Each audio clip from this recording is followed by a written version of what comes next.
Have you ever really stopped to think about how that phone in your hand or the coffee in your mug actually got to you? It's this incredible journey with dozens, maybe hundreds of steps. And if just one of those steps fails, the whole system can just break. Today, we're going to unpack the blueprint that the best companies in the world use to manage that entire journey. It's called the SCOR model, and it's basically a map for how any business really works. You know that old saying, a chain is only as strong as its weakest link, right? Well, that's not just some nice metaphor. It is the fundamental truth of how business operates. Every single company is a chain of activities. We call it a supply chain. And figuring out where those weak spots are, well, that's the first step to building something that can truly last. And here's the thing. Every business has one. I don't care if you're building rockets or selling cupcakes, you have a supply chain. It's the whole system, the people, the processes, the technology that takes an idea, turns it into something valuable, and gets it to a customer. It's literally how a company connects to the rest of the world. Now, these systems can get super complex, kind of like the human body, right? To understand our bodies, we break them down into systems. The skeletal system, the nervous system, you get it. We can do the exact same thing with a business's supply chain. We just need the right framework, the right map to see how all the different pieces are supposed to fit together. And that map is the SCOR model. Now, SCOR is just an acronym for a bit of a mouthful. Supply Chain Operations Reference Model. All you need to know is that it's the global industry standard way to analyze, measure, and improve any supply chain out there. It gives everyone a common language, so they're all on the same page. So what does this map actually show us? Well, the SCOR model breaks everything down into 6 core processes. You've got 5 that trace the journey of a product from beginning to end. Plan, source, make, deliver, and return. And then you have the 6th one, enable, which is the crucial foundation that supports all the others. Let's start by just walking through that product journey, following those first 5 core processes. This is pretty much the life cycle of anything you've ever bought. Every good journey has to start with a plan. This is the big picture strategy phase. It's where a company maps everything out and decides on the rules of the game. You're forecasting demand, lining up your resources, you're setting the stage for everything that comes next. And trust me, if you get the plan wrong, the rest of the chain is gonna feel it. Big time. Next up, you've got to source your materials. You can't make something out of nothing, right? This phase is all about getting what you need.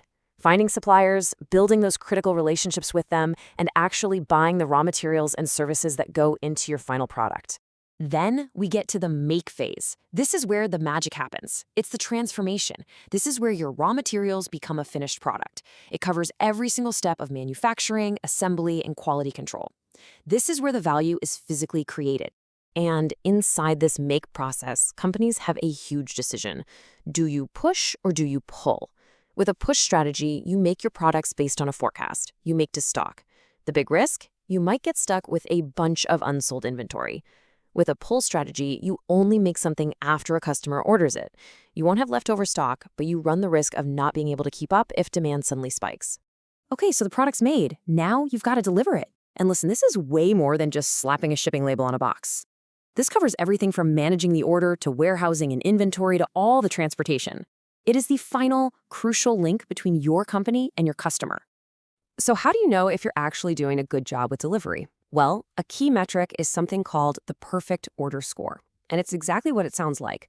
What percentage of your orders get to the right place, at the right time, in perfect condition, with all the right paperwork? The absolute best, world-class companies hit this mark over 98.5% of the time. That is an incredibly high bar. And finally, we have return. This is the reverse supply chain.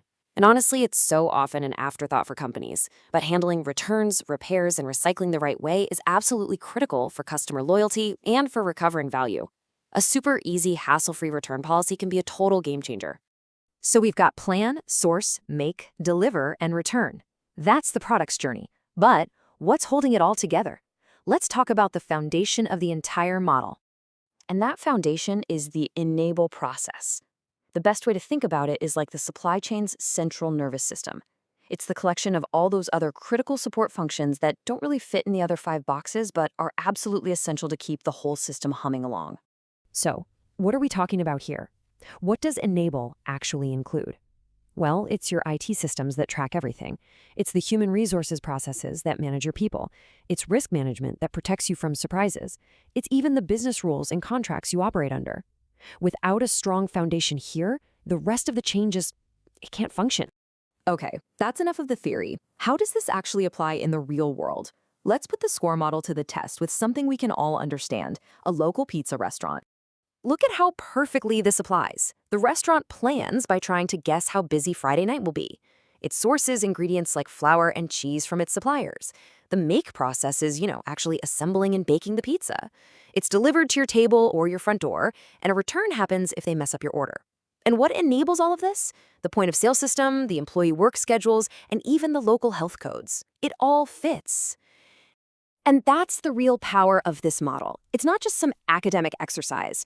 The SCOR model gives everyone in a company, from the person in the stockroom all the way up to the CEO, a shared language, a single playbook. It lets you see the entire system, measure what actually matters, and get every single part of the business aligned and pulling in the same direction. We started by asking about the weakest link. Now you have the map. You have the framework to analyze any business and see how it really works. So I'll just leave you with this. Think about a business you know well, maybe even the one you work for. Now that you can see the whole chain, where's the weakest link? And where's the biggest opportunity to make it stronger?